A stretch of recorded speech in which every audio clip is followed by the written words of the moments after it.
book project like this doesn't exist in isolation. It started with bears, then penguins. Next slide. And wolves. It's a trilogy, if you like. I think the slides have now. Yeah, sorry, it's frozen on my side. All right. It's enough to say that maybe it seems rather peculiar to create a book in England about wolves. Wolves went extinct here in the 18th century. But projects like this, which begin in research in schools, that engage deeply philosophical questions, whether bears poo in the woods. Go forward, please. They actually are projects that have true, I guess, muscle, if you like, because they're published internationally. And so a lot of the research we do in terms of the messaging within books like this is how to not only communicate accurate and up-to-date science in the conservation world, to concentrate on our messaging, but also to create books that can tell new stories in different markets. So if you were to go forward to the wolves slides, again, Jeannie seems to have frozen. Here we go, wolves. Yeah.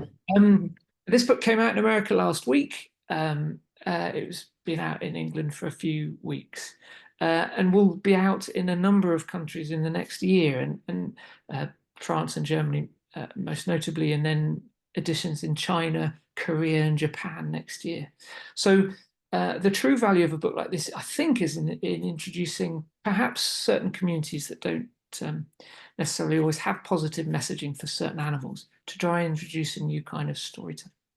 So if we roll through some of the slides, it's enough to show you the kind of style of artwork my illustrator, Sam Caldwell. We deal with the natural history of the wolves, of course. We talk, every book starts with a map, does it not? As Tolkien said, let's start the story with a map and make it fit.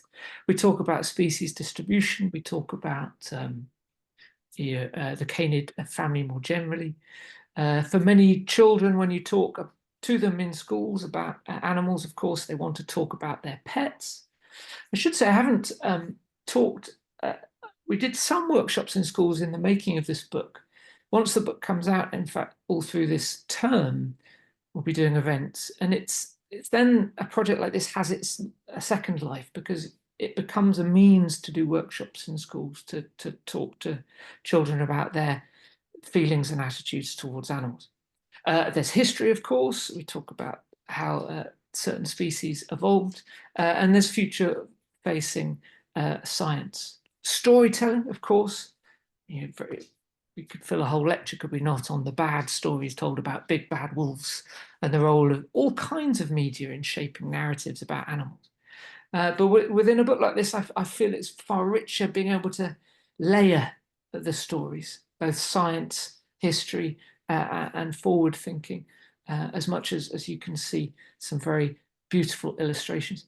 There's a lot of thinking that goes into the messaging in books like this, the size of the text, the amount of text, the questions used. Certainly research into the writing of nature nonfiction is not just about the content itself, but it's also about the way the content is presented. As a field naturalist, I'm as interested in animal tracking as, next slide if it allows you to share it, animal diets and poo. Of course, what goes in must come out. And if we go to the next slide, clearly whenever you go into schools with any kind of age group of children, they want to talk about animal scat and poo. Clearly that was a big theme with the first book about bears. But it gives you a chance. It's for many of these things, it's finding entries into a subject that allows you to talk about the subject at greater depth. So yes, poo might be gross, but it allows you to talk about the value of poo, about the way in which conservation scientists, as you all know, use poo in their analysis, how it's incredibly important to certain conservation science too, but also how, when you're walking on a remote beach or through a wood, how the searching for tracks and signs of animal presence are also a way of igniting the interest and passion of young people in the absence of an animal. So a book like this, of course, makes it seem like wolves are incredibly abundant, perhaps, and very easy to see. And I suppose in some places they're more easy to see than others, but you know, part of the wonder of storytelling, I think, for children is, certainly when I'm taking my own daughter for walks looking for birds, is trying to keep them excited in the absence of the animal, right? So there's all kinds of other things. We touch on extinction, which again is a really important subject to talk about with kids in school, but finding the right way to approach the subject of environmental change, but also the right ways to speak with positivity about active hope. And I use those words really carefully, not just hoping for change, but also being part of the change through our activities, the stories we present, and the things that we do to help the animals that we obviously all love on this call. And cycle through, I don't think there are many more slides. It's enough to say that a project like this can only cover a certain amount. A project like this depends upon the expertise and insight of all kinds of colleagues. This one's the wrong way around, but if we go to the next slide, you'll see. So the book itself has, you know, spreads that are sort of a vertical landscape portrait. A spread like this speaks to rewilding, of course, which it'd probably be curious to you folks on the call that you know, American content is really taught in schools here about the successes of rewilding projects in some of your national parks, but also touching on the conflicts too. So even a section on this spread, for example, will mention, yes, the success story of a place like Yellowstone, but also the issues with wolf conservation on the edges of a park. So not shying away from the reality of things. And I think that's most important. There's that famous phrase, isn't it? People can't handle too much of a truth. But I think for conservation to be truly successful, we can't skirt around the edges of the subject. We really have to dive in with the reality. Come to the end of the slide then, Jeannie, if we can.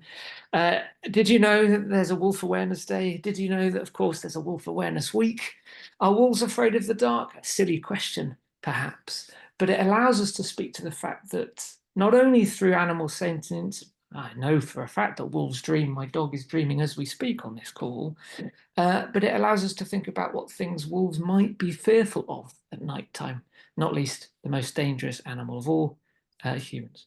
So these kind of simple messages on behalf of an animal, on behalf of its ecosystem or its habitat, allow us to tell different kinds of stories, as Jeannie so well said, to sort of demythify the wolf.